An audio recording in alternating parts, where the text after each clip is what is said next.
Alright, hi everybody.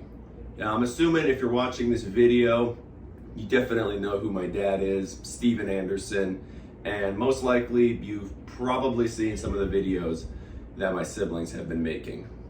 Now this video right here, I'm shooting it right now, I didn't want to have to weigh in on this situation whatsoever. I didn't want to talk about it in any way. I didn't feel like any of this concerned me at this point in my life, but recently some things have happened and I feel like I need to sort of give my opinion and my perspective on this. And also people have just been asking me in my personal life and now even on my previously defunct YouTube channel to is what your siblings are saying true? Is it false? What do you think about this? So that's what I'm gonna do right now. I'm not doing an interview with anybody. I'm just me in my room with a camera. I'm just gonna talk about this. I was originally gonna make a more edited, polished video, but I honestly don't have the time for that right now. So I'm just gonna rant and just let's see what happens. So first of all, before we get started, like I said, I don't have any social media. I have basically zero online presence. There's this YouTube channel, obviously, but I abandoned this thing years ago, and before that I pretty much used it for Lego stop motion videos, stuff like that. So I'll just give everybody a quick update on what's going on in my life. You know, I moved out from my parents' house maybe a little over, was it 4 years ago? I believe it would have been in 2020. And for the last several years, I've been living on my own in Arizona. I bought a house a couple of years ago, so that's great. I'm a plumber. I do well at that. So I'm making a good living for myself. I'm married. I'm sure some of you did see that. That's one of the few times I've appeared anywhere online. And it's to my wife, Chloe. And, you know, we have a great marriage. I have a great home. And overall, I would just say my life is going pretty well. Again, I don't feel the need to broadcast the details of my life. That's why I don't have anything like Instagram or other social media. But as far as my personal life is concerned, there's nothing really interesting on that front. I'll bring up any other details about my life as necessary, but honestly, yeah, I'm doing good. That's just kind of a status update. I'm doing good. And because of that, I now consider my parents, their family, all that stuff to be more of an extended family drama kind of thing. And ever since moving out, I've been attending my dad's church, Faithful Word Baptist Church, and until very recently, I was on great terms with my parents. Again, I'll get into all the details of this as we go on. But yeah, overall, for the last several years, I've been going to Faithful Word Baptist Church. I've been hanging out with my parents. I've been living a good life. Everything is great. Now, somewhat recently, my brother Isaac ended up doing an interview with the YouTuber Dead Domain. I'm sure, again, if you're seeing this, you probably know what I'm talking about. And he essentially talked about some of the more unsavory aspects of our home life growing up, the aspect of child rearing, aspect of, I don't think he spoke about their marriage, but I know for a fact that my brother John did in the video that he made a lot more recently, which was a much more negative, very attacking sort of video, going into all the worst stuff. My sister Miriam recently made a video as well, which is understandable given the fact that she's essentially on the run from my parents. Now, I don't want to spoil what I'm going to go into later, but just right off the bat, she's not abducted. She left. She is safe. She's healthy, and she is wherever she is of her own free will. And where that is not your business. Now, anyway, I'm going to try to give a little background to this whole situation, because the reason that I'm making this video, essentially the sort of central thesis, so to speak, is as of September 5th of this year, I am kicked out of Faithful Word Baptist Church, and I have not spoken to my father since that time. Now, Why is that, you might be asking? And the reason for that is because I told my mom, his wife, that I sided with my uncle when it comes to the whole my uncle and Miriam situation. I felt like what he did in that situation was the right thing to do, and my parents found that to be such a wrong opinion that it was worth throwing me out of the church for. So why would I side with my uncle? Why did I side with him instead of my sister? Well, again, I don't want to get into all the details of that whole situation because I wasn't a part of it. My sister, she made her own interview. She talks about this in much greater detail, and I don't want to just be regurgitating things that I heard from other people. But those things that I've heard from other people, my brother, my uncle, my sister, as well as my parents' perspective on it, has led me to believe that what he did, my uncle, in that situation was correct. So, for a little bit of background, if you somehow didn't hear about that, I'll just explain sort of my understanding of the situation. Was that while staying in South Carolina with my uncle, which she greatly enjoyed, I might add, she was at some sort of Christian camp, and some series of events led to a CPS case report being opened. And the reason for this is because apparently camp counselors are mandatory reporters of child abuse. So if they see something, they have to say something, sort of thing. And apparently my sister had said something that had led a camp counselor to file a CPS report. Now, from what I can gather, and again, I don't know any of this for sure, it seems like she might have said something to a fellow camper and that got overheard by a counselor. There's a chance that she may have told a counselor some kind of a story or whatever. I don't think that she was at all trying to, let me rephrase that, she was not trying to get the CPS involved in the sense of, at that time, she had no interest in getting their kids taken away or getting the CPS involved. And the reason for that is that when the CPS became involved, she didn't feed them anything to go off of. Because regardless of what you in internet land think about what proper child rearing looks like, what proper punishment looks like, let me be clear, the CPS could have done a lot more if she was totally feeding them tons of stories, tons of like the craziest moments from the childhood, let alone if she was to just start lying and making stuff up, if she was just being malicious. That's not the case. Now, I do know that she did tell my parents that, you know, if she wanted to get the CPS involved, she could have told them much worse things. And my parents obviously didn't like that because they don't like the insinuation that they've done things wrong as parents. Anytime I'd ever bring that kind of stuff up, they would get like super butthurt and offended. And this entire time, I'm imagining some people are wondering, like, are these stories even true? Like the stories that she tells, the stories John tells, the stories Isaac tells. And I do want to say that they definitely focus on like the bad parts, which admittedly is the interesting parts, because to be fair, if you had asked me like 6 months ago, did you have a good childhood? I would have said overall aggregate, yes, absolutely. Were your parents good parents? Overall aggregate, I would have said yes. So it wasn't just constant violence or crazy spankings or electrical cables or that all the time, but that stuff definitely happened, and it happened on a somewhat regular basis. So it wasn't like every spanking was like that, but it would happen. So basically, when they tell the stories of like the wilder parts of the child abuse, I don't want to sign off on every video that's come out because there's a lot of videos. They're kind of long and I have a job. So just really quickly, kind of a, I guess, speed round to give you background on the child rearing. Yes, the electrical cable was used on kids. Yes, it hurt really bad. And I don't want to see anybody in the comments talking about, oh, you got to toughen up, you got to be a man, you're being a pussy, you're complaining about your parents' childbearing. I wasn't.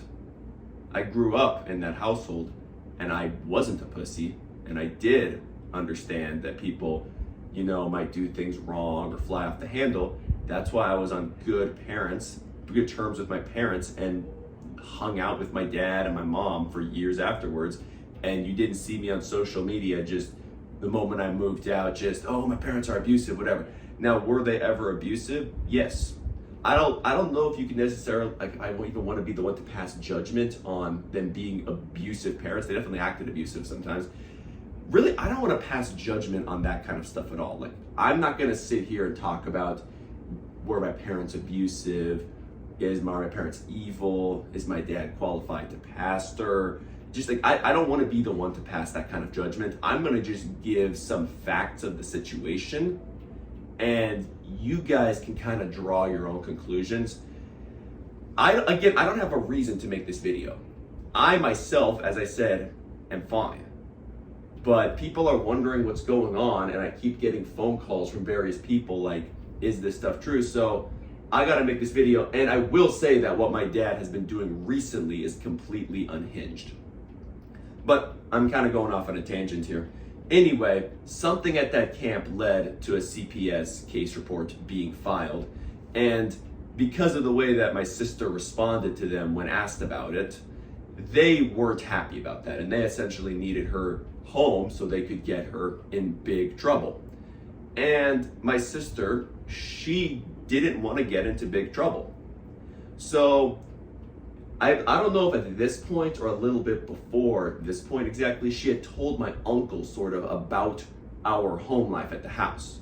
And whatever I think about it, again, I was raised a certain way, so I'm gonna have a sort of slanted in favor of it perspective, because you kind of assume your own life is normal. He did not think that it was normal. And the way that he put it to me was like, if 10% of this is true, she shouldn't be going back there.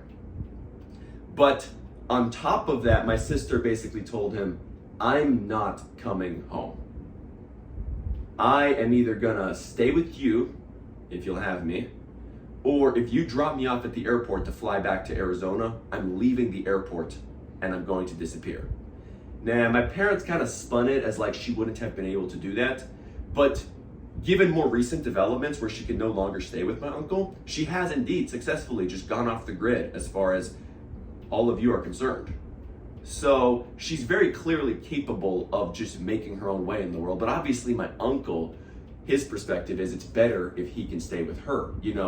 He's 49, he's had many kids, he's raised them all well, which, yeah, by the way, my uncle is a great parent, and I wasn't raised by him. How do I know that? I've been to his house. He has a great home life, the energy is very good, and his children are all great children. I mean, his older boys, I consider them to be in some ways better than me, more successful than me, certainly than when I was their age. They all read their Bible, they're all Christians, they're cleaner cut than me, they're better spoken than me, and they're also units. That's why my dad was calling them the muscle in his Rumble video. But my uncle isn't just running some madhouse over there. He's not running some just free-for-all, the kids do whatever they want. So obviously, it would make sense for my sister, if she's not going to go home to my parents, she can at least stay with a known quantity family member who is a responsible adult parent, and my uncle sees it this way too. So he basically lets her stay with him and essentially vows to her that he's gonna, keep her safe. And again, with that language, my dad and kind of people who support him would be like, what do you mean keep her safe? But again, wild things happened at their house. And obviously a 17-and-a-half-year-old, what reason does she have to stay? I know my dad's always talking about it's his daughter. And yeah, technically until you're an adult, you're kind of the responsibility of your parent. But I mean, unless you're chaining your kids to the bed at night, they're gonna get out if they want to, And she had an opportunity, she had a place to stay, and she's just like, I don't wanna go home and get in trouble. And I'm gonna get into this more in a minute, but when it comes to getting in trouble, if the CPS is involved, the punishment would have been draconian. So coming back to the story though, they end up like telling my parents that they're putting her on the flight leaves. A few hours later, they tell them like, hey, she's not on the plane. And my sister sent them a very long text, which was, I would say, very, very cordial. Like she wasn't like, fuck you, I don't want to come back, you piece of shit, this place is so abusive. It was very cordial. She's just like, I can't do this no more. And I don't blame her, like when I was her age, like I wanted nothing more than to be able to do kind of that same thing. I didn't really have an exit strategy, and also staying with my parents and, working my job, stacking my bread, I was able to move out at 19 with plenty of money and kind of land on my feet in life. So, and once I turned 18 too, things relaxed for me, which, I'm a legal adult, so yeah. But I get it. Let me be clear, like I get why she wanted to do that. And from my perspective, like I don't understand, I'm not a parent, I don't understand like what the big deal is with her staying with them. Yeah, sure, they're not gonna have their rules for her necessarily, they'll have their own rules, but it's not, I don't see how it's like that big of a deal. If she wants to go live with, not just live on her own, she's not moving in with just some random dude, she's gonna be staying with a man who knows how to parent his children, who abides by biblical principles. He's not gonna be just letting like boys come over and just sleep with her or something. All of his kids are pure, all of his kids are sober, all of his kids are, again, well raised. So, I don't know, immediately from my perspective, I would just be like, oh, okay, cool, she's staying with them now. The only way that you'd really be like cut up about that, so to speak, is if you wanted to, fuck her shit up. And you can't anymore because she's a couple time zones away. But my parents did end up kind of just throwing up their hands and just being like, whatever, it is what it is. But then when my brother John made his video was more of just like a straight up attack. Like he draws conclusions that I'm not going to draw in this video because my goal is not to draw conclusions. But his video was just a complete attack, basically saying they're evil, abusive people.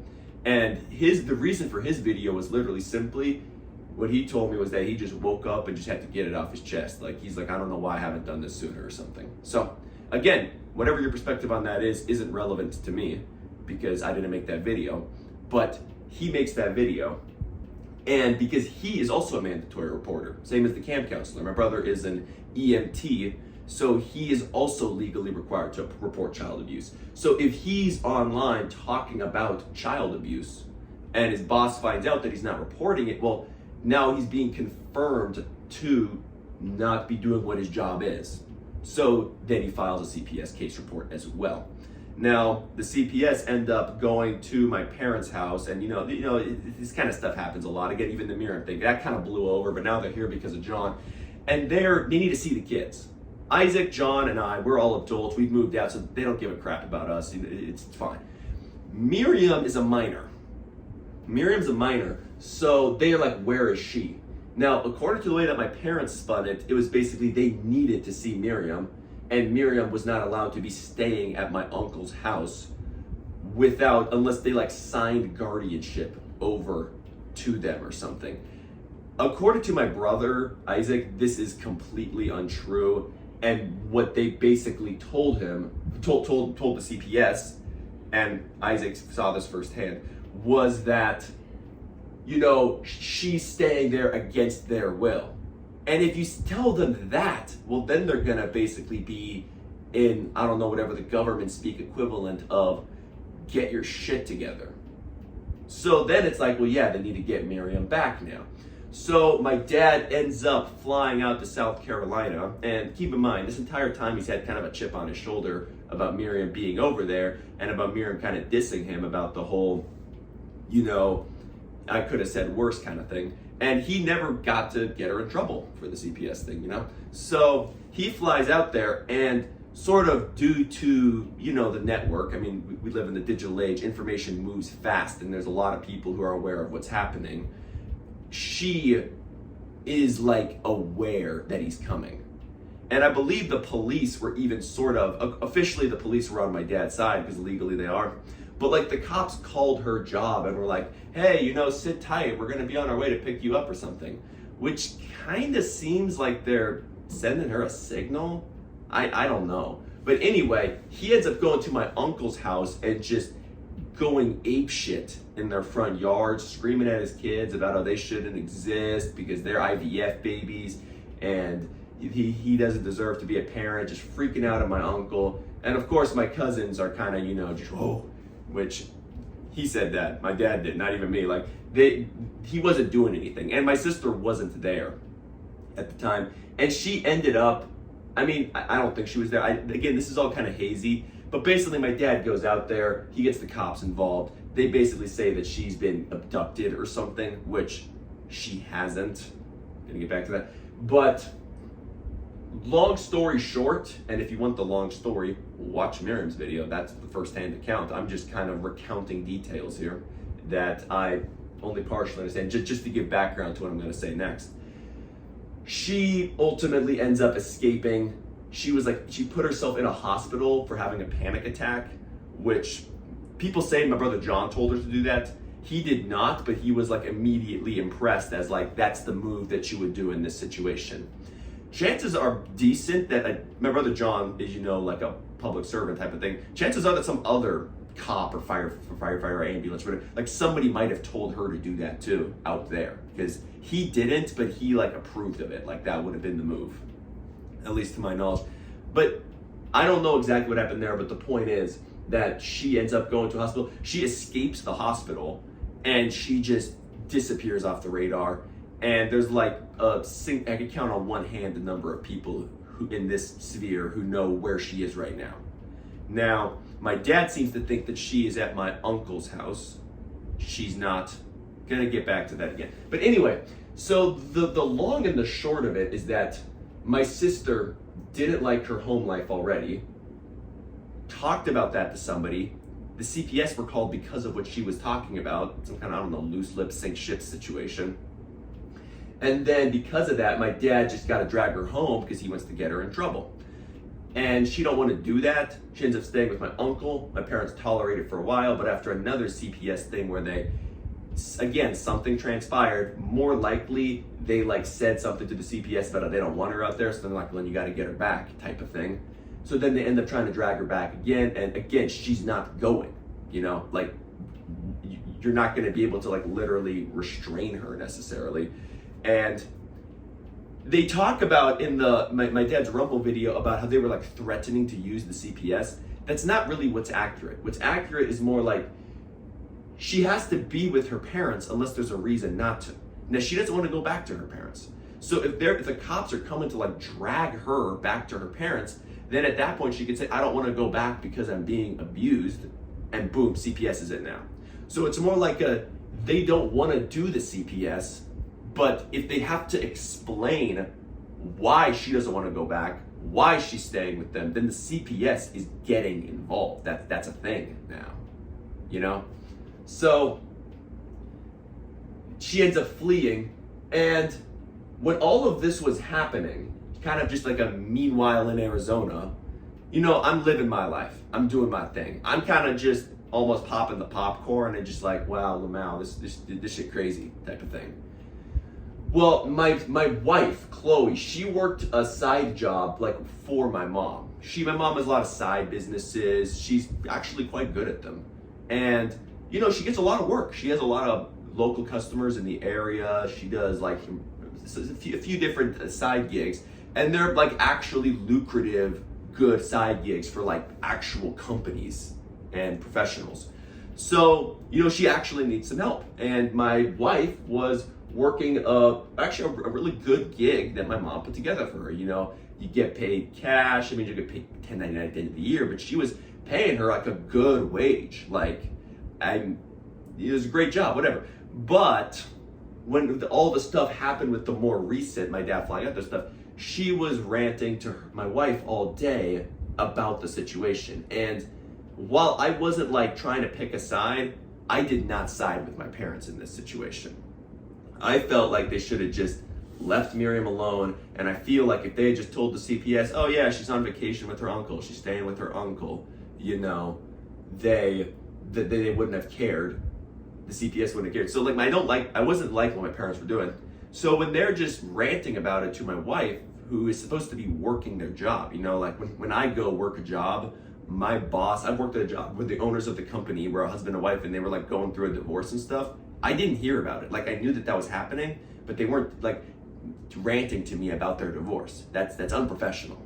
And again, frankly, I myself had a chip on my shoulder because I don't agree with them. So it's like, I kind of wanted an excuse to kind of like get a little dig in type of thing. So I call them and I'm like, hey, listen, I call my mom and I'm like, hey, listen, you don't talk to my wife about this when she's at work.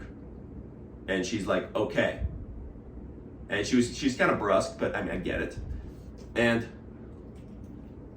she's like, is that all? And I'm like, yeah, that's it. I'm just like, she doesn't want to hear about all this craziness. And my mom's like, well, yeah, it is crazy what your uncle's doing. And what I said was, well, no, I side with Clint on this. Exact words. And my mom hung up the phone. 15 minutes later, my dad calls me and kicks me out of Faith Forward. I don't have a recording for this because I wasn't aware of how fast it would escalate, but I put it on speakerphone right before I answered, and I was the only one talking to him, but Isaac, Artie, Isaac's wife, and Chloe, my wife, as well as myself, can all bear witness to the fact that he kicked me out. I say that because afterwards he kind of tried to spin it like he didn't, but then I ended up hearing that he did end up telling his congregation I was kicked out. But I can see why he'd spin it like he didn't, because, let me be clear, this was not like he brought up before 2 or 3 witnesses, then the whole church, and like explained his case and I explained my case. It was basically just, nope, you're gone. And the way that he said it is that Clint is a sworn enemy. And there's semantic reasoning for that is because he took a vow to protect Miriam, which I imagine is something that he literally did so that Miriam felt safe telling him stuff, because again, clearly, if you say the wrong thing to the wrong person, who knows what happens, that makes him a sworn enemy of the family, you know, because he doesn't agree with what my parents are doing in their house. He doesn't agree with sending her back. And by siding with the sworn enemy, I'm now their enemy. And if I'm their enemy on a personal family issue, this means I'm no longer allowed in the congregation I've attended for over 20 years. Well, not over 20 years. I'm over 20 years old, but I started when I was 4. I was 22, 18 years. You know? So that's what I got thrown out of church for. So that's kind of the jumping off point of this video, is I got kicked out of Faithful Word Baptist Church because of something I said to my mom over the phone. What I said was, well, no, I side with Clint on this. And she didn't even like hear me out, because then like later, she I don't know if she was expecting me to like make things right like I did the last time they kicked me out of church for no reason. I'll get to that story, don't worry. I'll get back to that. But the last time that they had but she ended up she hung up, she didn't want to talk about it, but then later she went to talk about it, and we had like a whole discussion where she kind of explained her side of the story. And I don't want to say I saw where they were coming from, but in a sense I did. But I told her, I was like, you should have had this conversation days ago. And in that conversation, she said I wasn't kicked out of church, but I was like, bullshit, I am. And since then, they've just been making absolute fools of themselves, and I have no interest in going back anyway. But no, the headline here is that Miriam isn't going home. Clint can either let Miriam stay with him or sofa surf. Clint lets Miriam stay with him. I didn't even say I sided with Miriam. Let me be clear on that too. I didn't say I sided with Miriam. I said I sided with Clint. Now, I don't know what Clint was supposed to do in this situation. It's the right thing to do. Is he supposed to just drop her off at the airport knowing full well that she's not coming home? Because my parents acted like, oh, she only had $80 in her checking account. She wouldn't have been able to go anywhere with that. She went places after the Clint thing. She is resourceful. And there's plenty of people who would have sent her money had she asked them for it. Myself included. You know, your network is your net worth. And she has a strong network. She has 3 older siblings who, although apparently people will try to discredit us. You know, we turned out in our own ways pretty damn well, especially when you compare it to just the fucking people you'll run into the gas station or something. I mean, you know what I mean. We're all employed. We all go to church and read our Bible. And especially me too. Like, they'll make all kinds of ad hominem arguments against my uncle, against Isaac, against John, especially because of the way that John sort of presents and grooms himself. They could just be like, oh, Lamau, look at him, long hair, he Absalom type of thing. I don't think that I even have that kind of a target on myself. I mean, I moved out on good terms with my parents. I mean, admittedly, when I told my mom I was looking for an apartment at 19, she started crying, but overall good terms. They told me I wasn't allowed to move out until I was married, and I told them if I move out, I can't obey the rules, but she's like, you can't move out without being under my rules and then choosing to break them by moving out. Do with that what you will. But overall, when I actually moved out, I remember like I shook my dad's hand pretty much. We left on good terms. And since then, I have been friendly with them. Like, not just like, oh, hey, what's up, being cordial. Like, I was genuinely like friends with them. I love my dad. I still love my parents, you know, flaws and all. Like, emotions aren't always logical. So I don't know how anybody feels about that. But like, I still have some love for them. I don't like him right now. I don't like him at all. And I think that my dad's being a fucking faggot online. But like, I wish that they would just get this right, you know? But anyway, point is, I moved out on good terms with my parents overall. And I wasn't just cordial with them. I would go on runs with my dad, hour-long runs, hours long, you know? And I have all kinds of great memories. Like, I don't want to act like my parents were just all bad. And this video is not going to be all the child rearing and horror stories and all the marriage stuff. I don't want to get into that. I think it's in poor taste. There definitely were a lot of horror stories. And I'll just throw this out there right now, by the way. If there's any specific horror story that happened that you heard about and you just want me to like confirm, deny, weigh in on it, leave it in the comments. I'm going to be pretty active in the comments section of this video once it comes out. So I can sort of just reply to things and I don't want to go into it right now. But the point is that I moved out, all the bad things being said, I moved out on good terms with my parents, and I was friends with them. I would hang out with my dad for hours. We went to Mexico multiple times for like really great long runs. And it wasn't like I just tolerated him. Like, I genuinely enjoyed being around him. You know, my dad, I think that he just, in terms of just academic or just brain power, he might be the smartest person I know. Like, he's very fun to hang out with when he's, you know, being rational or being logical or being, you know, just a good, cool person. Like, I don't want to act like he's just some psychopath all the time or something. But it doesn't change the fact that this kind of stuff has happened, referring to the other stories that you probably heard. So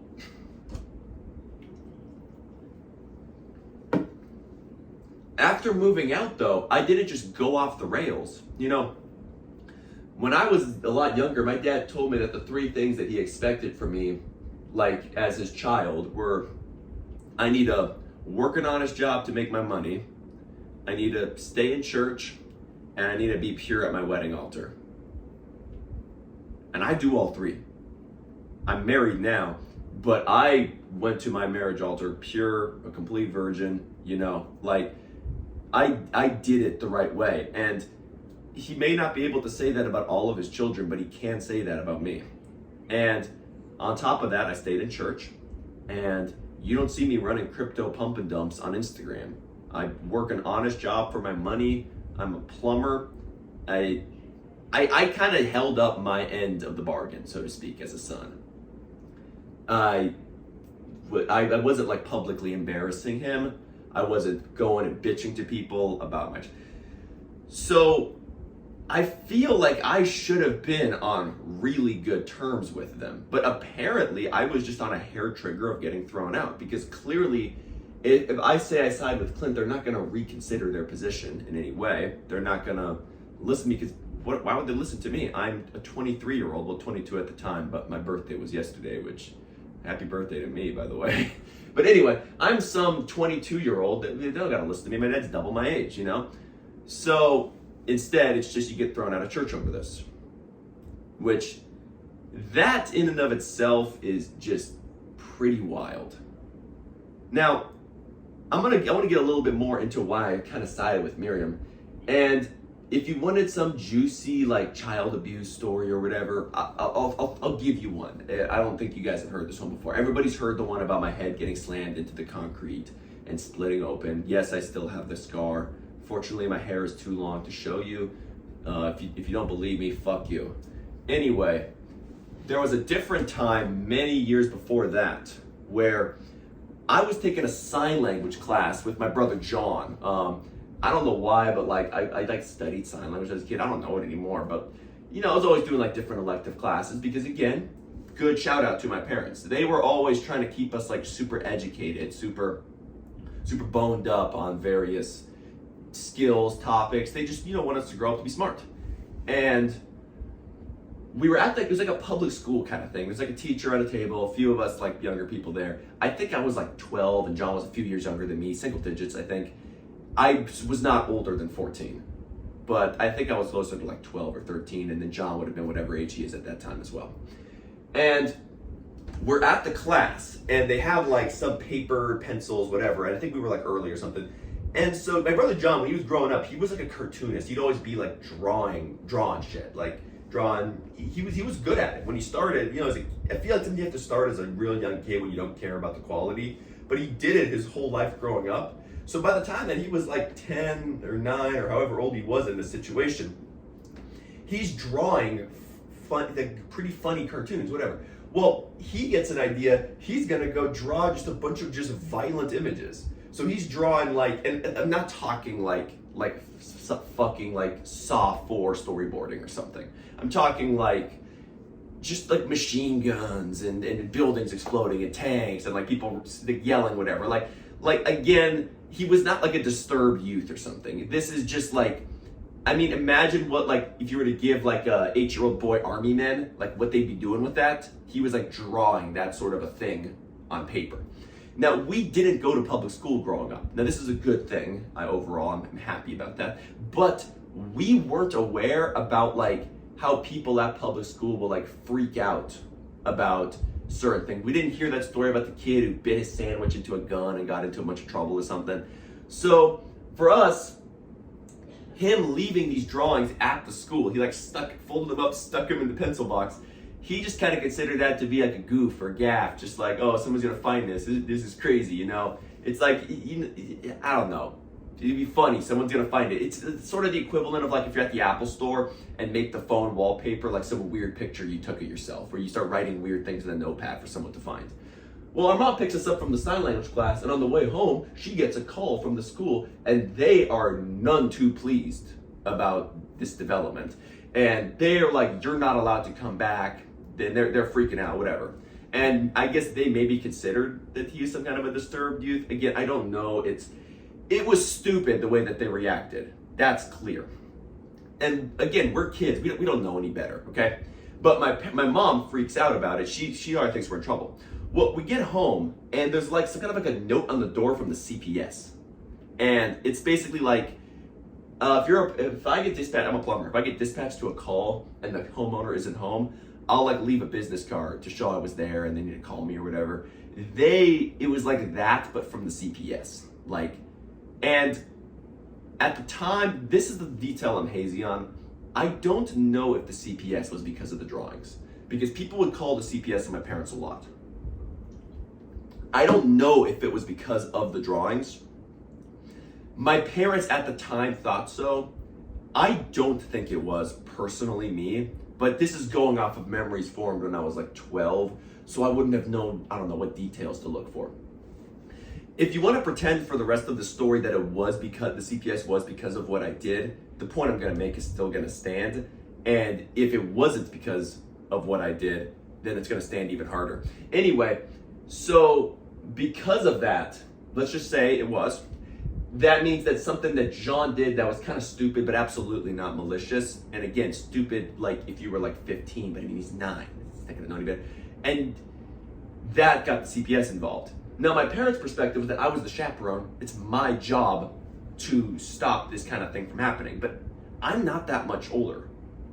Again, I'm like 12 or 13 or something. And you know, I'm the oldest kid, but like oldest kids are typically really immature and kind of dorky for a while because they don't have anybody to teach them maturity. Everybody I'm hanging out with is younger than me, kind of thing. And that's not my household, that's a lot of older children's experience. Like, you have to kind of hit like an emotional like growth spurt when you're like 17 or something. So, point is, I myself am also kind of a dumbass at that age. I don't know what the hell's going on. But I didn't stop him. So my parents saw this as my fault. Like, so not even like it was John's fault. They saw it as like my fault. Because Doug, well, he's too stupid to know any better, but they didn't extend me that same courtesy. So my dad, basically, they spanked John, whatever. It was like a normal spanking, whatever. I think they spanked me pretty damn hard. I don't remember exactly if it was like one of the interesting ones. It was like in the back or the cable. I think it was like a pretty hard but normal spanking, but I don't remember because it kind of got overshadowed by what happened next, where my dad's just like, all right, bring me everything you love. And what he meant was like, you know, you're a kid, you have possessions. And I had like all like these, like, I had a few expensive, nice toys that I liked. Like I didn't have like a bunch of shit toys. I had like these cool toys. I had like the two that I remember, because it really messed me up, was I had like this BMW i8, like really nice, like remote control car that I bought for myself.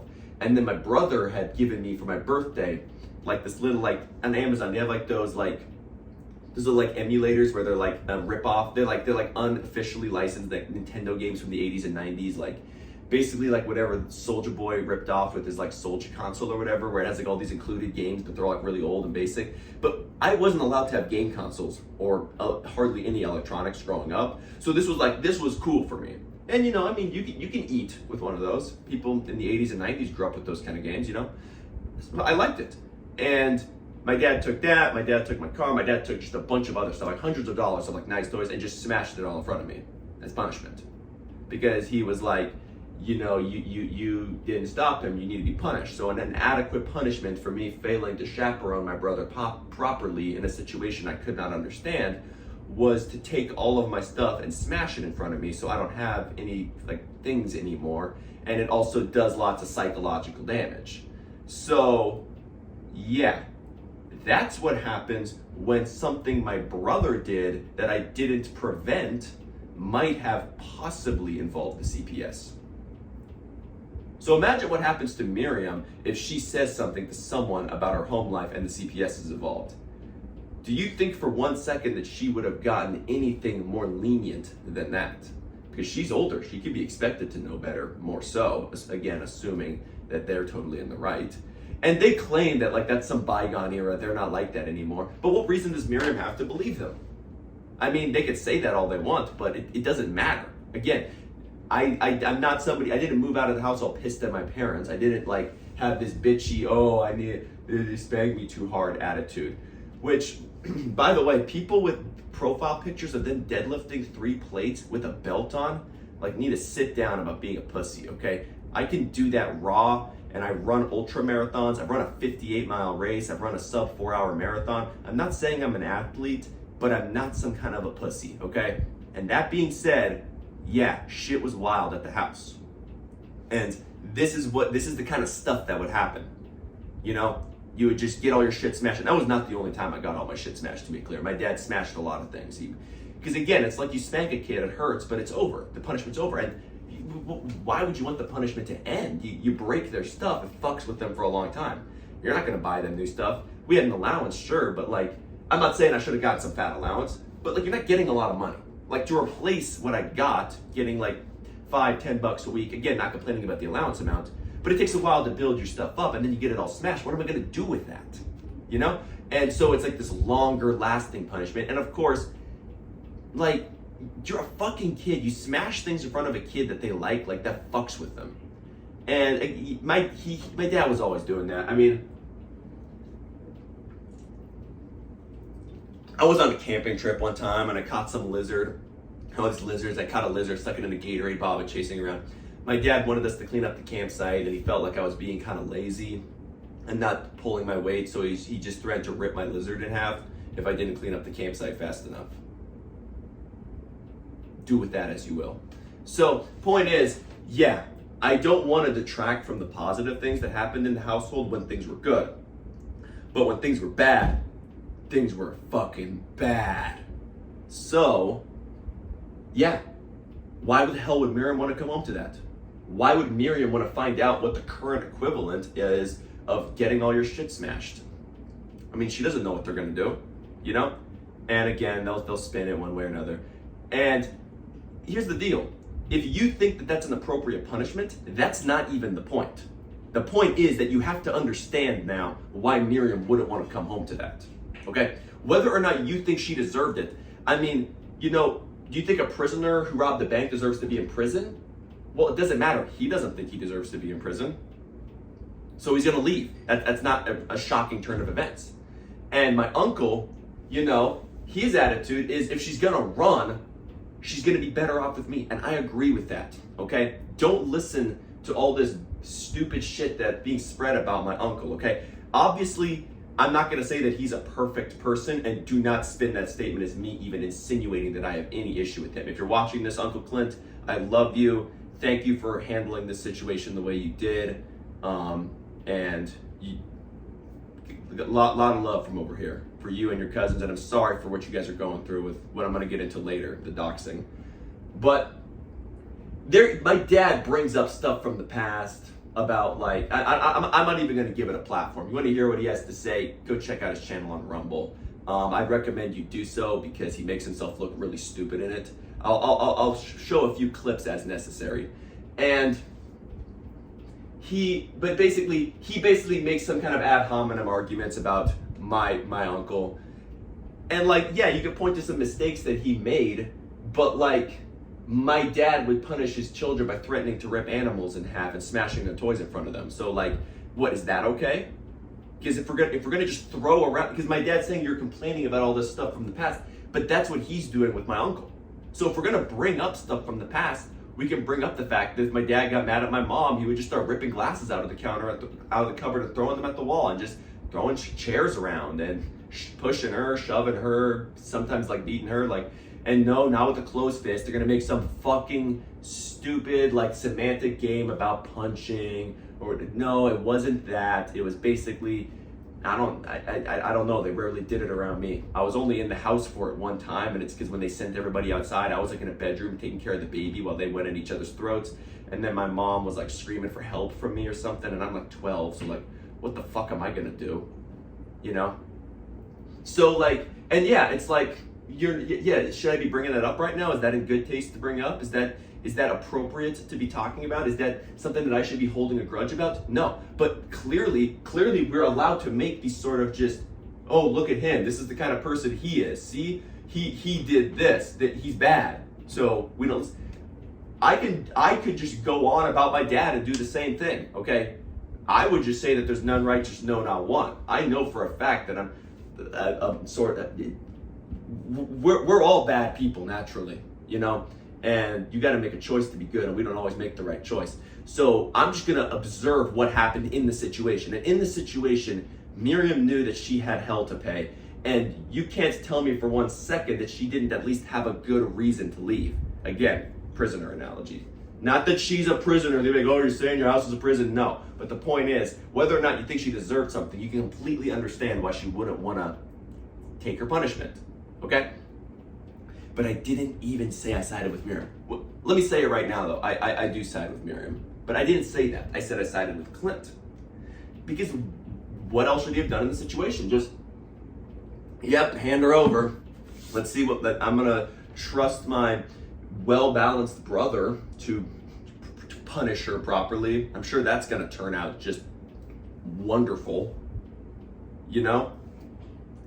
So, yeah, I sided with my uncle, and I'm throwing out of church over that. There wasn't even like a discussion. They didn't try to like plead their case. Like, because if I was just missing some critical detail, and they tried to spin it that way, because to them the critical detail is that the CPS said she needed to come back. Bullshit. They could have done something. Honestly, if they knew what was going to happen anyway, I would sooner just sign over guardianship. Again, my uncle is not a bad person. But no, they have like this she's my daughter attitude, you know? And so all of that happened. Well, now, recently my sister made a video. I'm sure you saw that video as well. Again, a lot of people are just following every twist and turn of this, which I don't like, by the way. Like, I don't like that everybody's just all into this. Like, I feel like people need to make a decision and kind of move on. This is stupid. I have so much better things to be doing with my morning right now, but I'm so sick of getting like calls and texts at work. No hate to anyone who's done it, of course. I appreciate the desire for the truth, but that's why I'm making this video. But anyway, you saw the Miriam video. Well, my parents kind of caught wind that video was coming out, and they basically did an ultimatum. From what I heard, I didn't hear any of this firsthand, but I heard it through the grapevine, and based on what happened, I believe it, where they were threatening to dox people if that video came out. Interestingly, you may notice that the doxing came out right after the video.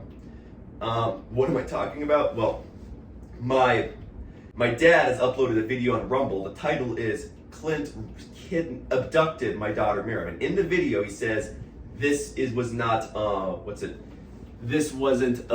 filed as a runaway, but this was an abduction. And he states that multiple times. He puts it in the title. Because my brother, Clint Anderson, in Greenville, South Carolina, has stolen my daughter from me. Now, she's listed as a runaway, but she's not a runaway. She was stolen by my brother, Clint Anderson. Now, I want to stress this point. It seems like kind of a dumb point to stress, but I just want to point it out quickly, okay?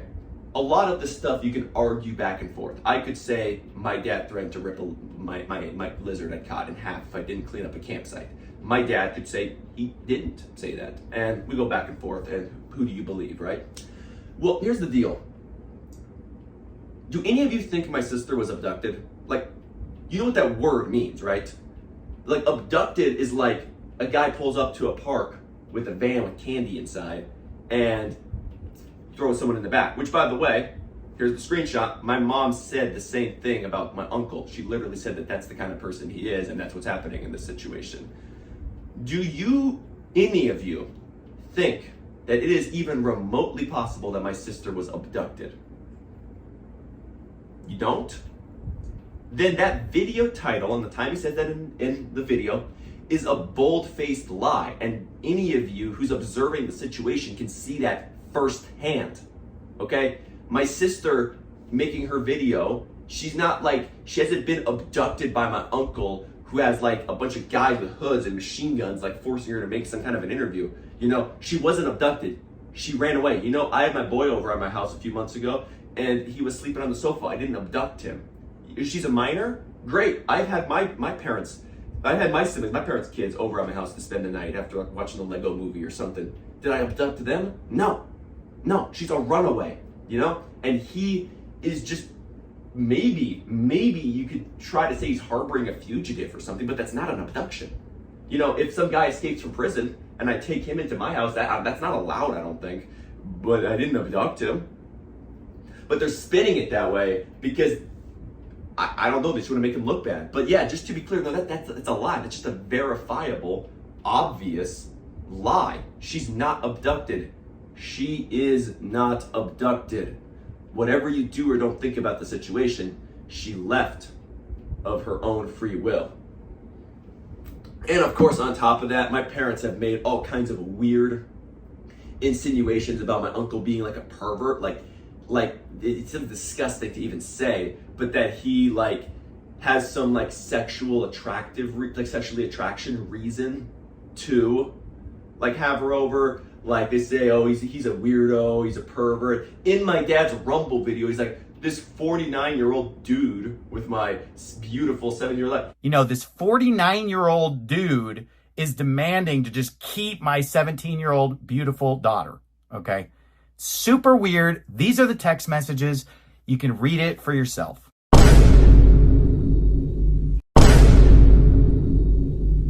You know, this 49-year-old dude. He's not a dude, you motherfucker. He's your brother. You know, I've had smoke with my brother too, but if my sister was staying with him after some argument, I wouldn't be like, oh, this dude. Look at this dude. It's your brother. You know him, okay? He is not trying to fuck your daughter. Like, but he doesn't come out and say it because then that would just make him look like an idiot. He insinuates it, and then basically he can kind of like play both sides. So it's kind of like the, I don't know, like I haven't seen Clint and a rapist in the same room before type of thing. Like, what are you trying to say? Like, are you gonna say that he is, or are you gonna say that he's not? Because clearly what's actually happening is you think, my dad thinks his child rearing is okay. Clint does not. That's the dispute. That's the dispute. And my dad doesn't much appreciate that my uncle thinks his child rearing is abusive. And that is at least like an actual dispute. Like that's like at least a matter of opinion. And you guys can all make your own opinions about all of that. But this is just different. This is just accusations, just completely baseless accusations. No, he's not a pervert. And no, he did not abduct her. But that's what the video is called. That's what my dad insinuates. And in that video, he posts my uncle's, my aunt's, and my cousin Logan's personal phone numbers. Now, I don't know about you guys. I went through a bunch of trouble recently getting my phone number ported over because it was, I shared a lot with my parents, and I obviously had to cut that off because they're clearly just going completely psycho, and I want to be as far away from them as possible. And it was a pain in the fucking ass, but I did it because I like my phone number. I don't want my phone number to just be public and just be getting harassed, and then I'd have to change my phone number and deal with this for the next 6 months. And if my dad's watching this, he's probably considering, doxing me next. I remember he was thinking about it from what I heard. He didn't end up doing it. I don't know if maybe he was hoping to avoid this exact video I'm making. If he wants to dox me, I'm not scared of him. I'll be more than happy to post an update where he does, just to show that it's pure retaliation. But that's what it was with Clint as well. He posts their faces, their phone numbers, and their address, and he twice calls for them to be surveilled by his dick-eating fans online. Last time that I saw her was at Clint's house. Hey dog, get some ice cream? These nuts. Bruh. 21? And I believe that is where she is right now. I'm not 100% sure that she's there. She's either there, maybe she's staying with my son John, I don't know.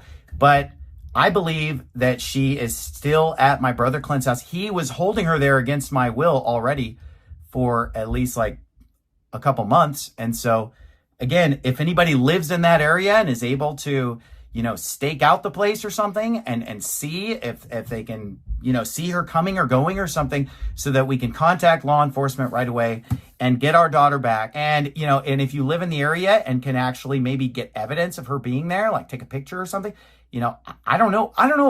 If there's any way that you can help, then help me out. I don't think that's legal, but fuck legality.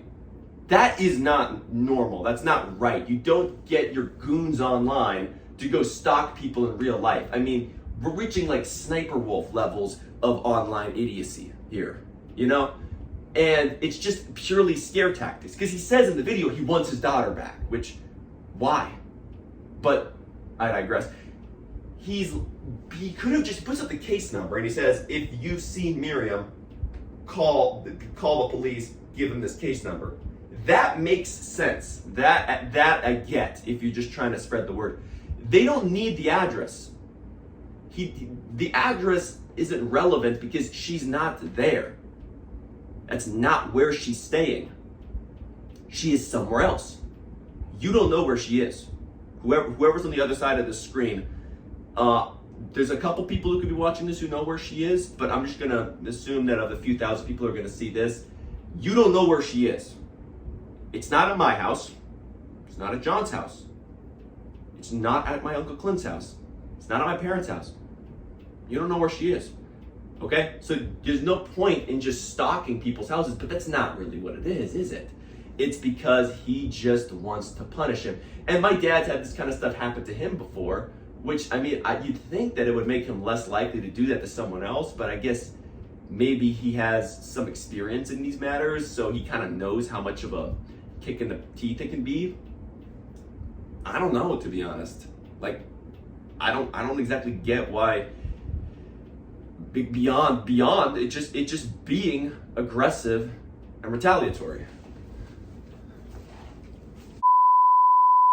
Now, when those Rumble videos those response videos with all the doxing and stuff came out, that is actually what prompted me to make this video right now. Because like I said from the beginning, I moved out on good terms with my parents despite everything growing up. And then, even through all this drama, it's not my life. I am making this video right now just because clearly we're just getting to just such unhinged levels of behavior. I don't want people to be wondering, like, am I okay with this? Am I signing? Because it's like the silent disagreement, type of thing. And I never have, and I still don't have some agenda to discredit my parents or just attack them for no reason.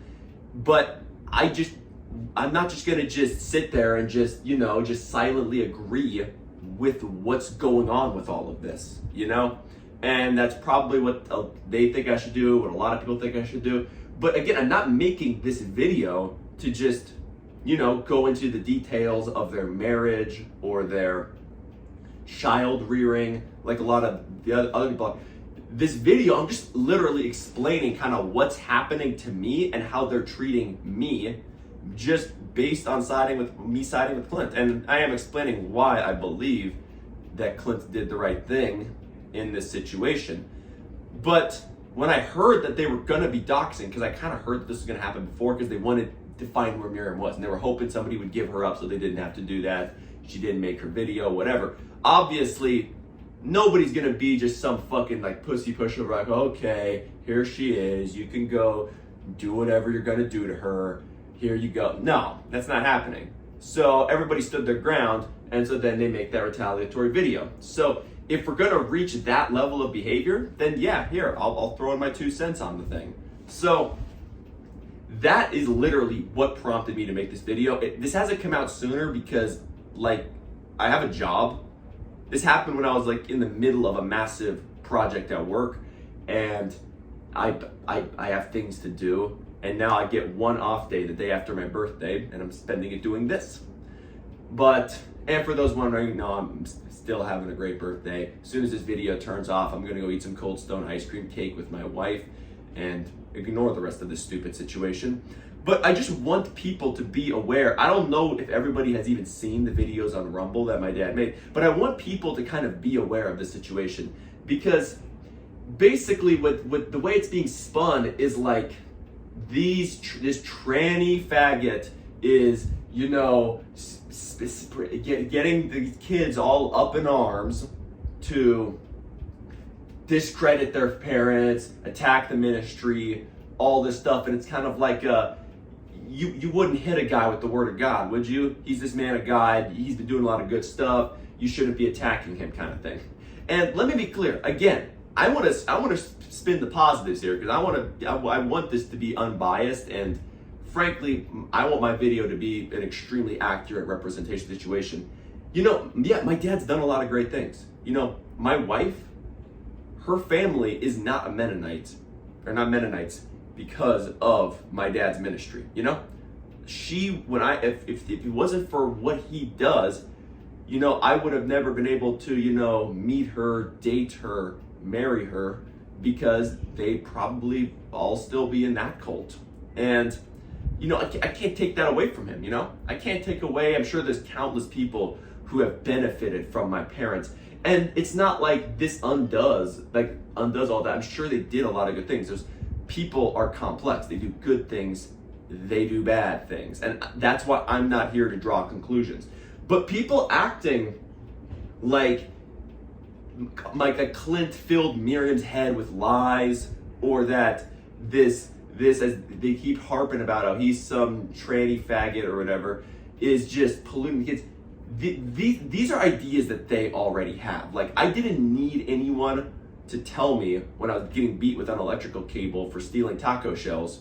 I didn't need anybody to tell me how to feel about that, if that makes sense. I kind of had my own opinions on it.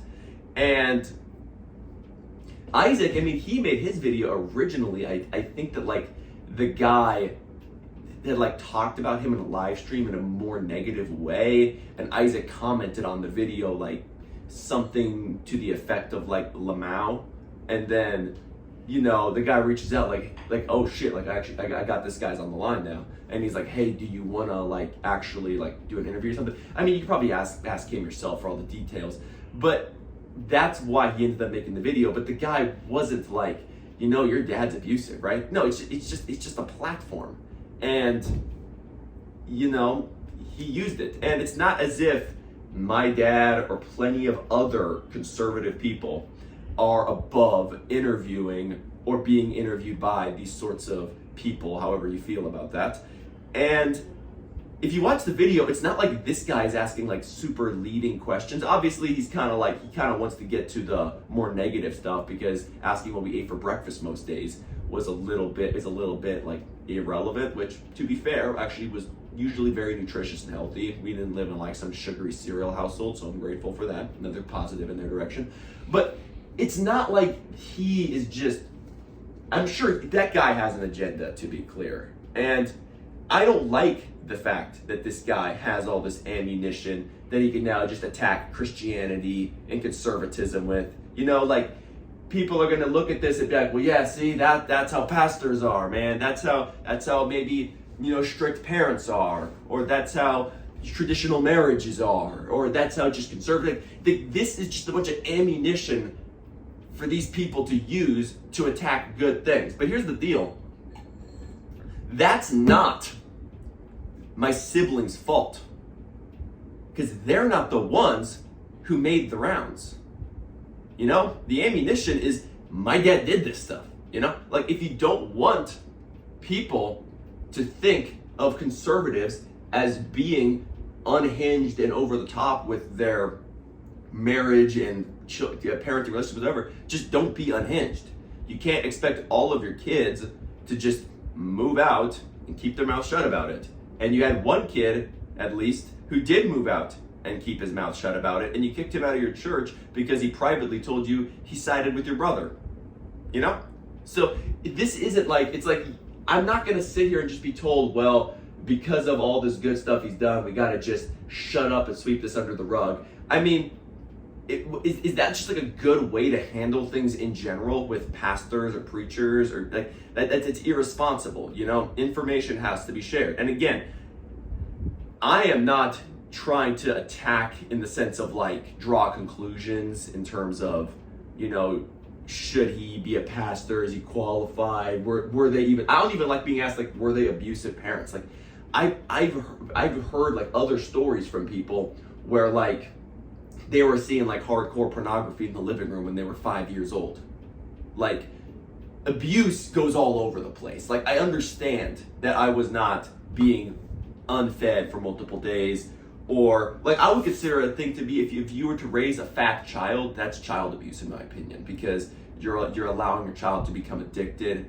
And I also just want to quickly just kind of point out that being fat and being obese is not something that I approve of as a lifestyle choice. It belies being an addict, and I don't think addicts should be pastors. I don't think people, to me, like an obese pastor would be like if a pastor was to like get behind the pulpit and he got like those like meth pipe burns on his lips and he's got like sores on his face. Like, I would rather be addicted to meth than be obese, but both are addictions. And it's funny, like if somebody is smoking a cigarette, people will be like, man, that's unhealthy. Like, if I was to walk into my church and just smoke a cigarette outside the front, people would freak out. But if you see an obese person drinking a soda, nobody has that same reaction. This is barely relevant to what I'm talking about. I just kind of wanted to get that off of my chest, because I really don't like obese people. It's a personal thing. And I was raised by my dad, who was in great shape and is a runner, and he gave us good nutritious food and he had me exercise. So that's all really good stuff, But, and I want to give platform to that, but the bad stuff happened too. And sure, a video focusing only on the bad stuff, you could say that it's a bit of a misrepresentation of childhood as a whole. But if those stories happened at any point, and they did, then, and again, if you're wondering about any specific stories, I'll be more than happy to clear anything up in the comments. But I've kind of alluded to sort of the kind of things that could happen. if that kind of stuff ever happened, then it happened. It doesn't matter how much good you do, your good can't outweigh the bad. I mean, that's one of the most basic tenets of our view on salvation even. You can't do good stuff to outweigh bad stuff. So this attitude that it's like our fault that r/Fundy Snark is having all this food, it's not really, that's not our fault. It's not like, oh, we just have to it's our responsibility to just shut up for the rest of our lives because then other idiots are going to draw stupid conclusions from it. But for what it's worth, I did. And I still got thrown out of church. So it's like, I can't win. Now, what I should have done is been like, no, yeah, I side with you guys. I don't side with Clint. Clint's crazy. Clint should be handing her over to you guys so you guys can do stuff. But I grew up with them. Again, not saying that when I moved out I was on bad terms because I got punished too hard. Not saying that I had to go online and make a video. But I know what would have happened. So like, it's like, why would Miriam run away? I mean, I can plenty of reasons. I can give you plenty of reasons why she would, you know? And like my dad says that they had a great relationship. And yeah, they did. I had a great relationship with my dad too, even when we were kids. But like, they're your parents. You're gonna like them. You're kind of designed to. That's how that works. And it doesn't mean that they were necessarily good to you all the time. And sure, some people have good days, some people have bad days. I never have bad days like that. And I will say I've only been married for about 8 months now. So lots of people are probably gonna be looking at it like, what do you know about this? You just wait until you're my age, you know what I mean? I've heard that growing up my whole life. So far, every prediction that I've kind of made about the trajectory of my life has turned out to be true. And I'm starting to realize that I just kind of know how to live life and I'm pretty good at it. So yeah, I don't anticipate myself doing this stuff in the future. And yeah, perhaps maybe I'm standing on the shoulders of giants and I can learn from their mistakes, and that's all well and good. But at the end of the day, some of this stuff, it's just like, obviously sometimes you'll spank a kid too hard and that's pretty bad. But yeah, like beating a kid until they confess to something, instead of like, if you're just convinced that they did something, just punish them and then move on. But no, you had to beat some confession out of them or beat confession. Like, this wasn't like a slip up that happened once. Or like just one time my dad was just having a horrible day or something. Like, if it was only because he was having a bad day, he had a lot of bad days kind of thing. And again, a lot of my childhood was good. A lot of it was enjoyable. I have so many great memories with both of my parents, you know? And I don't want to take away from that. But they'll always be like, man, why do you always remember all these bad stories? And it's simple. Whatever you fake macho online motherfuckers think, when you're a kid, you get scared. And when you get scared, you remember things clearly. That's how the amygdala works. So yeah, this stuff happened and Miriam didn't want to go home. So Clint takes her in and I see why, and I'm thrown out of church for that. And not for any like biblical reason or any like, it was just, he just threw me out of church. He didn't want me there anymore. And I think I already alluded to this earlier. I don't remember because this is just off the rip, but like, I have been thrown out of church twice this year. This time is like the more permanent kind. Earlier this year, I actually got thrown out of church a different time. And the reason why was because my mom was at my house. I came home from work like super duper late at night. And my mom's at my house. And I don't like when people are at my house that like I wasn't expecting. You know, I'm sure a lot of you guys can relate. Like, just imagine just like coming home and your parents are in your house. Like, I don't know how you'd feel about that.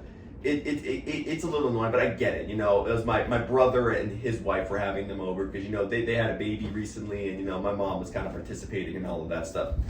And I remember what happened. I said something kind of like inappropriate about my own marriage, but it was a positive thing, but it was an inappropriate, dirty thing, and it was all adults around. You know, it's just how I roll. And real quickly, I have a great marriage. I have never been in a fight with my wife. We don't have arguments. We get along well. I don't feel the need to expound on that too much, but you're not gonna catch anybody like leaking some crazy marriage story about us or anything like that.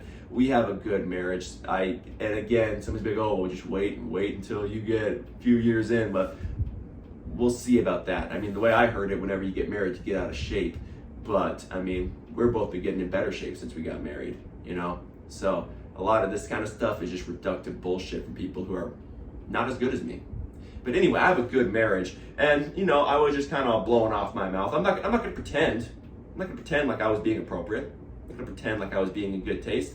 I'm in my own damn house at 10 at night after coming home from work. I'm gonna say whatever the hell I want.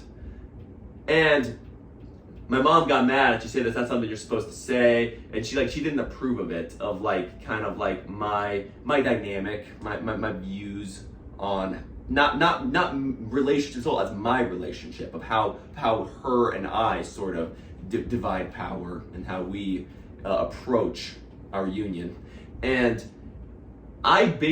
she was giving some advice, and I basically just told her, I said the exact words, shut the fuck up.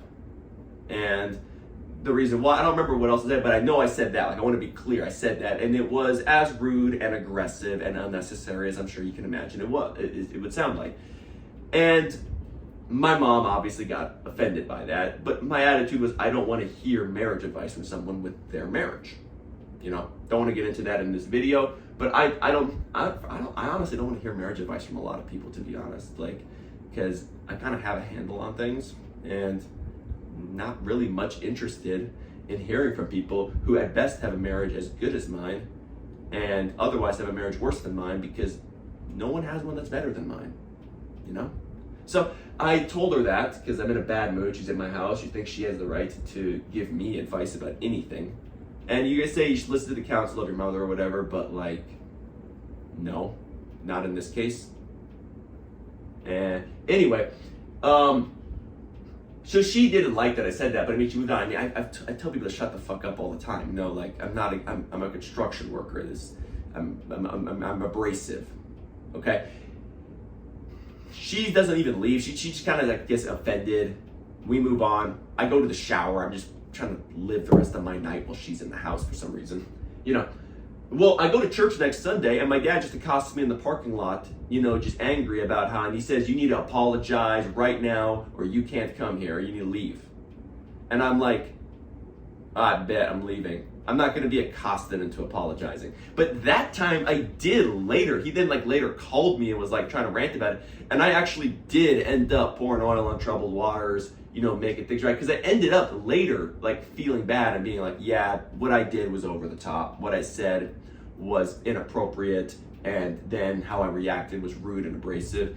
But I don't regret it anymore. Because I mean, now looking back, I mean, based on what they've exposed me to, kind of how abrasive they were with me in the past, I don't feel bad about being a little abrasive with them. But so I basically had to apologize to get you know, be allowed to go back to church. But let's just move the integers around here a little bit, the variables around a little bit here, and kind of reshape this equation. Basically, me not apologizing for telling his wife to shut the fuck up at my own house is grounds for me to be thrown out of church with absolutely no, like, again, no, bring it before me, then bring it with 2-3 witnesses, then the whole church. It's just, you're out. That's it. And I mean, do with that what you will, you know? But clearly what it is that if I disagree with him on some major thing, I'm thrown out of church. So when he talks about how all of his church is siding with him, well, I didn't side with him and I got thrown out. So I guess his whole church would side with him, because all the people who don't side with him either already left or, I mean, I don't know that he's thrown anyone else out besides me just for disagreeing, but one is enough. And again, it wasn't like he had no reason to have some big issue with me, like going into it, like we were on good terms, but just I diss his wife, thrown out of church for dissing his wife.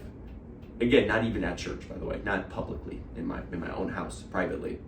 Her and I dispute, gets me thrown out of church. I make that right. And now, again, I said something to his wife. I said, no, I side with Clint on this. Boom, thrown out of church. So that's why I'm not attending Faithful Word anymore. The reason that I'm not attending there is because I'm kicked out because I said that my uncle was in the right on this situation. And that's enough to get me thrown out, apparently. And again, I feel like with the context, I'm sure a lot of you can begin to understand why I might side with him. Because again, it's like the situation kind of depends on, like, you could spin it different ways depending on like what the home life was like, what would have happened to Miriam, like all these different kind of ways you could spin it could affect the outcome. But yeah, no, the home life was that hectic. She really did have that much of a reason to leave. And again, based on my story of what happens when a sibling that I was chaperoning accidentally maybe involved with CPS, yeah, I can see why she wouldn't want to come home. Because yeah, usually my parents' child rearing was really normal and well balanced, but if they were pissed off, they would just start going apeshit, you know, computer cable on the back, you know, again, smashing your stuff. That happened multiple times. The worst was the time I told you. They would just go insane, you know? And it wasn't even like we were doing horrible things where it's like, you know, you really gotta like punish your kid for doing something bad. Like, I could understand there may be a time and a place for more draconian punishments in the household, but like I'm talking like getting the fuck beat out of me for like watching Ninjago while folding laundry because we weren't allowed to be online. Which, by the way, look, I get it. I'm not letting my kids have internet access until they're a lot older too. That's not even like a conservative thing to say. Just like anybody who like grew up online, a lot of Zoomers are like, yeah, no, this is not good for your brain development growing up. And being forced to, you know, not forced, but like kind of circumstantially forced to like read books instead is good. That's a good thing. But like, it's not like he came home and found me watching like hardcore gay pornography or something. He comes home and I'm watching Ninjago. Like, I feel like that's like a, hey, you know what the rules are about the internet. You're gonna get a spanking kind of thing, you know? Like, I get that. Like, you're not allowed to go on the internet. You're surfing the web. You're watching stuff. It's clean stuff, but you know, rules are rules. I get that. I get that rules are rules, and now it's gonna be fun. But like, if they were mad, it would just be over the top. The punishment would not fit the crime. So yeah, why would she go back? Why would she go back and say, oh, it's his daughter? But she's her own person. Like, I get that maybe you wanna, I don't know, like sell her off to some like church guy who's gonna keep her in line or something, which I'm joking with that. It's not an actual, you know, but you get my point. Like, at best, she's your daughter, like your daughter, your dependent for like another like 6 months anyway. Like, who the fuck cares? Like, what, you just have to get her in trouble for this CPS thing that bad? But I'm kind of glad I waited to do anything with this and or talk about this, because at this point, it was more of a debate back and forth before. At this point, it's just completely ridiculous. He's just doxing my uncle for no reason. Like, what did Logan do? You leaked Logan's personal phone number, Dad. What the fuck did he do? He just mogged on you because he's taller than you, bigger than you, stronger than you? They're over there like being the muscle, you know, outside and basically protecting Clint. And you know what? They're participating in this too. And you're just pissed off that he didn't let you go harass his parents? Like, what? You wish that he would have just kind of like, no, here you go, Steve. Here you go. You can go mess with my parents. Like, you know, you rolled on his property. He's gonna square up. That's what happens. And your kids aren't doing that for you because you did all this shit to us. And even then, I was still on good terms, but barely, clearly, because all it took for you to just cut me off was siding with Clint. But what did Logan do? He's just, you know, standing up to my dad who's harassing him and saying he shouldn't exist because he's some IVF test tube baby freak or whatever. Just absolutely unprofessional behavior on his part. And so he gets his personal phone number. It's purely retaliatory. It's not like, And he tells them, you know, send them a message to give them back. He is super wicked. Contact him by phone and demand that he give my daughter back. Demand that he tell where she is, if he's squirreled her off somewhere else or whatever. And I'll put some stuff on screen. They're getting harassing text messages. They're just being harassed. It's not like they're like, what are you doing? Hey, you know, I know your brother has asked you, what did I tell Clint? I know your brother's asked you to give the daughter back, and you don't even have her, according to him, which is true. But maybe if I ask nicely, you'll give him back. And more likely, it's just some all caps schizo rant from some just like, I don't know, some blight on the public perception of the independent fundamental Baptist who's just ranting about all this bullshit. They're not accomplishing anything. This is not like a, hey, we got to get Miriam back. This is being purely leaked as retaliatory. And if you're wondering if my dad is being honest about the situation, Miriam was not abducted. She left of her own free will. She's not abducted. And I don't care what they want to spin it with. I think that my parents were spinning some yarn about if she got abducted legally or like legally. I don't give a fuck. Fuck the police. Fuck the government. I mean, if you're watching this video, I really, really doubt that you're just like some big fan of police. Like, seriously, let me know in the comments if you're like a big fan of cops. And I want you to genuinely tell me why. So let's just get the facts. She's not abducted. She left. Legally, you're right. She is supposed to be with my parents, but she was not abducted. She's a runaway. That would be the legal classification. She was not taken against her will. She was not held against her will. And my uncle did not give her ideas because my uncle didn't know about this stuff. She told him this stuff. And then he's like, yeah, wow, this is crazy. And yeah, you could spin it as, well, yeah, him telling her that is putting ideas in her head. But, well, you tell me, do you think that's abusive? All the stuff that would happen? Like, do you think that stuff is okay? Parents, do you ever threaten to hurt animals to punish your children? I only remember the time with the lizard. Some of my siblings talked about a time where they threatened to do the same to a hamster. I don't remember that. I know that my dad has zero regard for animal life, which is on itself not like a big problem. I mean, you catch me at In-N-Out eating cheeseburgers all day. But animal cruelty is kind of different. But tell me, like, parents out there, like, would you beat your son with an electrical cable for like watching Ninjago without permission? Would you smash all of his stuff if he didn't supervise his brother properly? Like, these aren't normal punishments. So like, you can determine that all you want, but at this point, he's clearly discrediting himself by just saying she's abducted when she's not abducted and making all these other dumb insinuations. And again, if he's going to make ad hominem arguments against his brother, I mean, we could do the same to him. You just want to talk about things that he did that you don't like? Let me talk about some things that you did that I don't like. So there you go.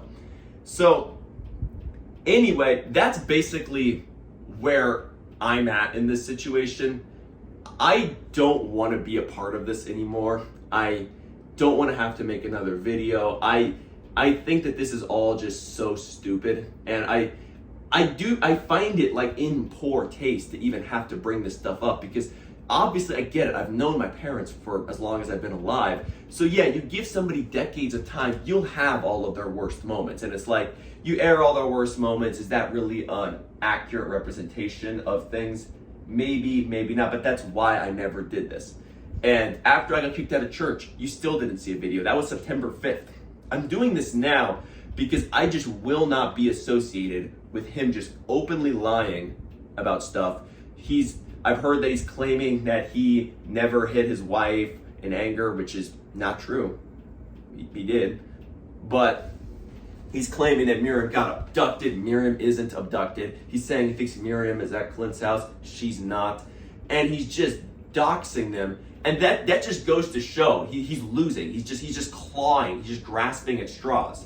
And it ultimately, it doesn't matter if the videos that like John or Miriam or Isaac are making, if they have inaccuracies in them, or even if they're flat out wrong. Like, if somebody made some video just lying about me, that wouldn't be the way I handled it. Like, if they're wrong and he's right, you could just state your case, you know? And again, I keep getting asked, like, is it accurate? Is it really? Overall, yeah.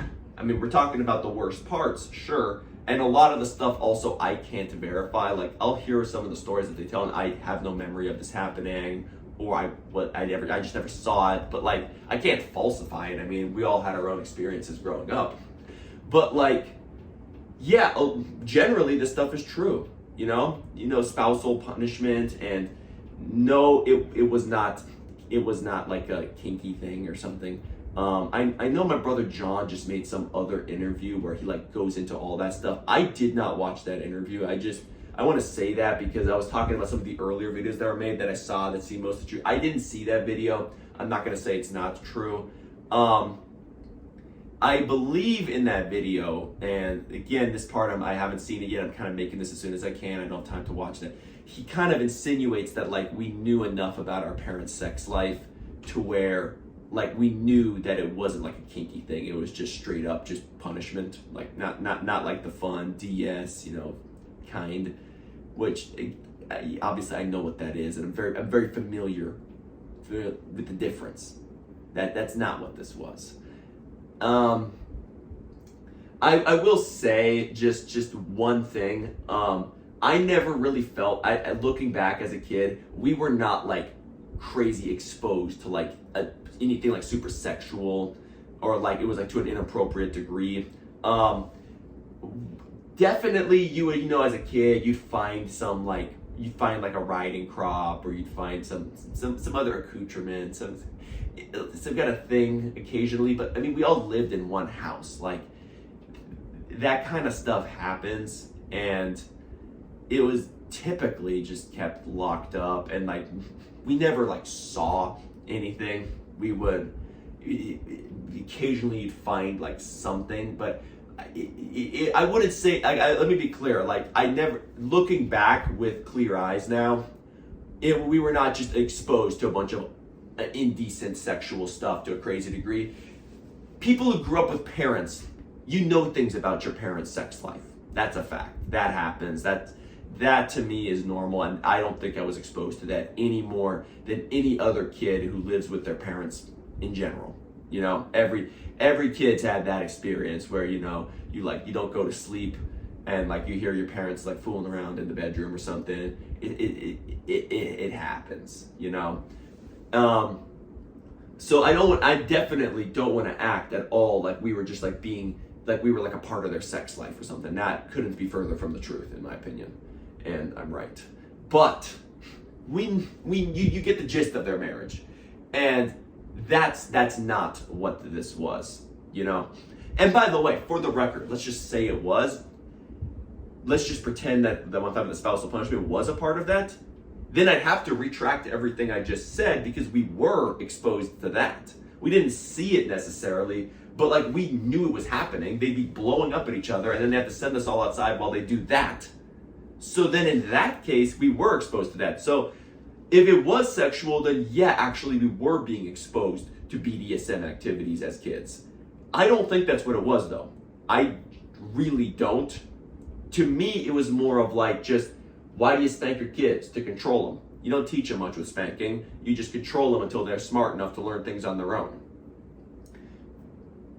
And again, just to expound on that, it's like, you know, your kid's gonna run into the street, you spank him. It doesn't matter if he understands why he's not allowed to run into the street. He just won't run into the street because he gets spanked. Doesn't necessarily teach him to not run in the street for the right reasons, but it's so that when he's old enough to learn to not run in the street, and why you don't do that, he's, you know, a healthy boy and not a stain on the pavement. So like that makes sense with kids, but just as an adult, I'm not even gonna weigh in on whether or not you should be doing spousal punishment. I don't.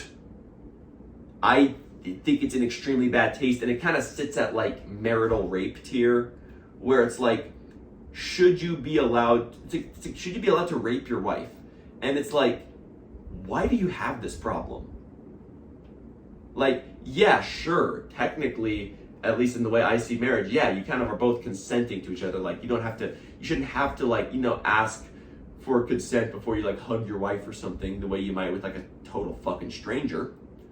But, like, if somebody was, like, raping their wife or something, my first thought would be, well, man, she ain't putting out, huh? It would be kind of like more of like a, what led to this? Like, why are you in this situation? Like, this shouldn't be a problem. Like, marry the right person. Both people need to put in work on their relationship. And yeah, bad marriages suck. Lots of things suck when they happen. But the point is that, like, I feel like discussing, like, should spousal punishment be a thing is weird, because, like, you shouldn't be in that position. That shouldn't be a problem that you're having. And even if that's the way that you choose to go about things, because again, it's like a whole spectrum of things. Like, there's people in, nonstop lifestyle DS situations where, that's just like a normal part of their dynamic. She acts bratty in public, he takes her into the bedroom, does all that kind of stuff.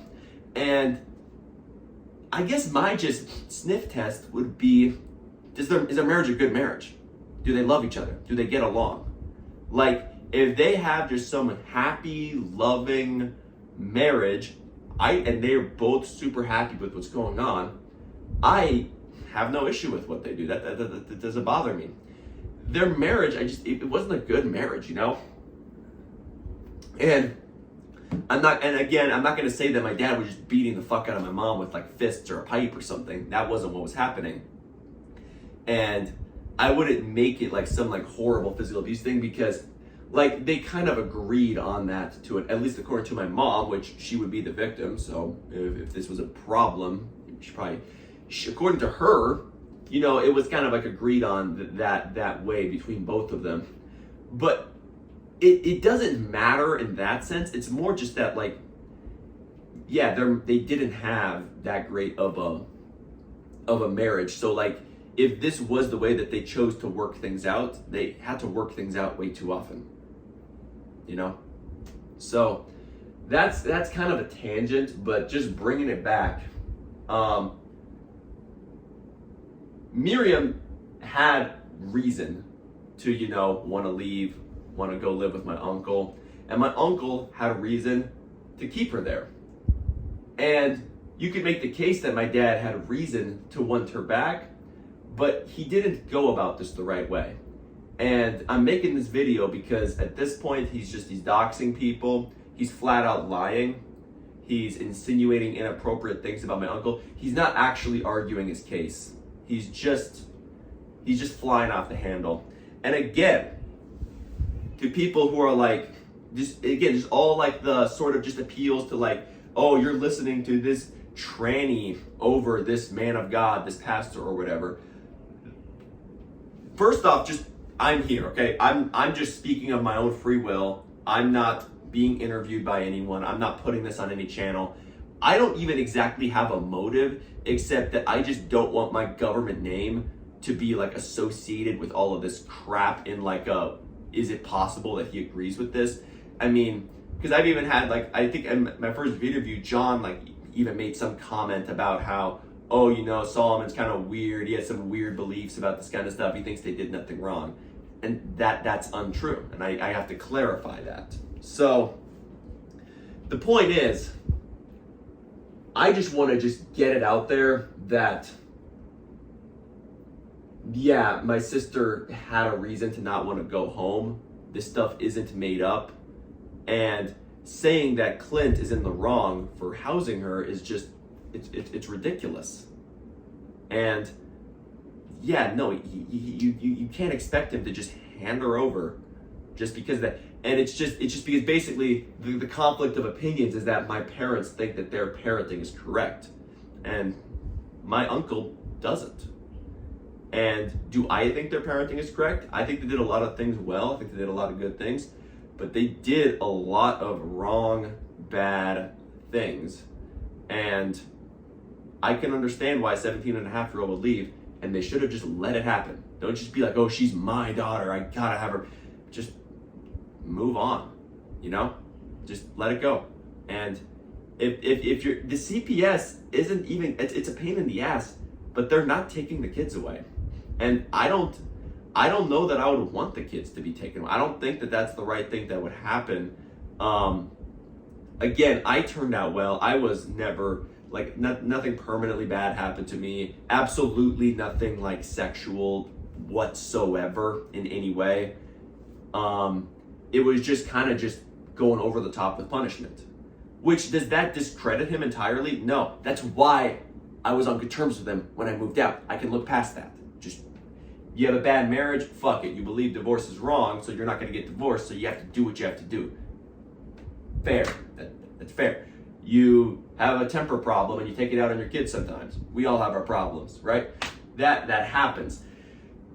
All of that shit is just background noise for why Miriam didn't want to come back. I'm making this video because my dad, despite me, with all of that, being on good terms with him, despite all of that, going to his church, being chill with him publicly, not going on the record and just yapping about a bunch of stuff, all of that, I did everything right.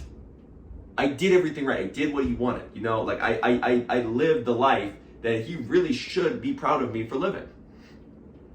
But all it takes is for me to just say something to his wife, either be rude to her at my house or side with my brother, and I'm thrown out of church because you're not allowed to disagree with him, apparently. I'm not allowed to disagree with him. And this would happen if I was ever at their house and I started like actually like bringing up some hard-hitting points about how like my dad would be like making jokes about how like when I was a little kid I would like be behind some fake pulpit and like preaching a sermon against like SpongeBob or Spider-Man or something. He thought that was funny, and I was like, well, yeah, because I was raised to think that all movies and television were bad at that age. And then he starts acting like, oh, weird, and like you don't have to spin it into some kind of a judgment of my parenting. And it's like, well, I don't know, like tell me how many kids you know who like preach sermons against SpongeBob. I mean, as an adult, I could probably make my own case about SpongeBob. There's like a meme about, you know, parents who didn't let their kids watch SpongeBob or something. I'm probably gonna let my kids watch something, you know, much more classy, like Ninjago, for example. Technoblade Season is the best by far. But point is, like, there was no, like, you can't have a discussion with him. So just insinuating that he's wrong about this is just a massive fucking deal. And there's enough for me to get thrown out of church over that. So that's where I am right now. Now, once I upload this video, like I said, I'll be in the comments responding to anybody who has questions. I don't want to make a follow-up video. I don't want this to like be my brand. I'm not a social media guy. Some part of me thinks it would be cool to be able to make YouTube videos. I have a lot of interesting things to say about different topics. I mean, I could probably make an entire video essay on my interpretation of Tron Legacy. But I don't want this to be like my deal. You know, I have a life, I have a job, and this is my extended family. My family is my household, you know, that's my wife. And by some measures, I could say that, you know, Isaac and Artie are also part of my immediate family because, you know, we live together, we break bread together. I have my own things to deal with. You know, I'm gonna go find a different church to attend. I'm gonna keep working my job, keep loving my wife. I'm gonna keep having my life just go on. The point of this video isn't to, you know, this video, frankly, in a sense, it's almost about me. It's basically just explaining my reasoning for the thing I said, which is verbatim, no, I side with Clint on this, and how that got me thrown out of my dad's church. So if you're still attending Faithful Word, just be aware that you might get thrown out if you don't side with him on certain things just for no reason, because that's what happened to me. And I've known him for, you know, 22 years. You know, I went to the church since it's been started. Like, I guess one thing would be like, I feel like if somebody that I was like really close with, or like, you know, really had a long track record with, did something I didn't approve of or said something I didn't approve of, I would kind of like assume I could be wrong on this, which is exactly what I did with my parents' child rearing. I was like, maybe I'm wrong on this. You know, I'm young. I've never had kids. My dad's double my age and he's not a dumb guy. like I could be missing something. I give the benefit of the doubt. I'm not just instantly like, you motherfuckers would just freak out at us for no reason because you would just get angry and you had weird ego problems. And when I was taller than my mom, she would make me kneel when I yelled at her so that I was shorter than her. Like, I could just be like, fuck it. Maybe I'm missing something. He's not, he isn't even willing to just disagree with me on this. It's just, nope, you're out, you're gone, bye-bye. And not even just like he's mad at me, because he's had issues with people at church before, and he didn't throw them out, but he kind of has an issue with it. But no, I'm just thrown out. So anyway, that's what's going on with me. I just wanted to shed some light on that, and also just because of what my dad did with his Rumble videos, to me is like really reprehensible. Again, like online battles, online beefs, it's like the unconventional strikes are like, you don't dox, you don't copyright strike, you don't do a false flag, you don't like spam, you don't send your followers to go mass harass someone digitally. Well, my dad doxed him, sent his followers to go harass them physically. Now, I don't think they're going to, because my cousins are some big dudes, and any shit smear of a man who thinks it's okay to go pull up at their house, I have no doubt that my cousins could put the absolute hurt on him. I would love to see like any of like if my dad has some fans watching this video who think that Miriam needs to be, it's like, oh, you gotta go kick down that door and drag her out. They need to get the 9mm or whatever on all that bullshit. Like, I'm not gonna say I want you to do it, because obviously I want my cousins and my uncle to not have to deal with this shit the same way I don't have to deal with this shit. But like, I would love to see you get fucked up, and they can fuck you up, because no real man is going to be participating in this harassment garbage. So, but it just goes to show that that's what he wants. He wants his followers like Scientology style, like Squirrel Buster style, posted up at the other side of the street with a camera. I don't think anyone's done it. If people end up doing that, I'll probably make an extra video, because my cousins will probably send me some funny footage, and I'll just want to air that out. And I remember hearing rumors that they might dox me, where I live. I mean, you could probably find my address if you looked for it hard enough on the white pages. A lot of this stuff just exists online if you go look around for it. My phone number, my address. As far as my house is concerned, please show up, find me. I'm not posting my address for obvious reasons, but like I said, if you really want to come, if you're actually about that life, you can find it yourself. I mean, see what happens. Anyway, that's all I have to say for this video. I'll be in the comments if anybody wants to ask anything, contradict anything. I'm guessing my dad's probably gonna make some kind of a response to this. I might respond back if necessary, I might not, but I've kind of said my piece here. And yeah, anyway, that's all.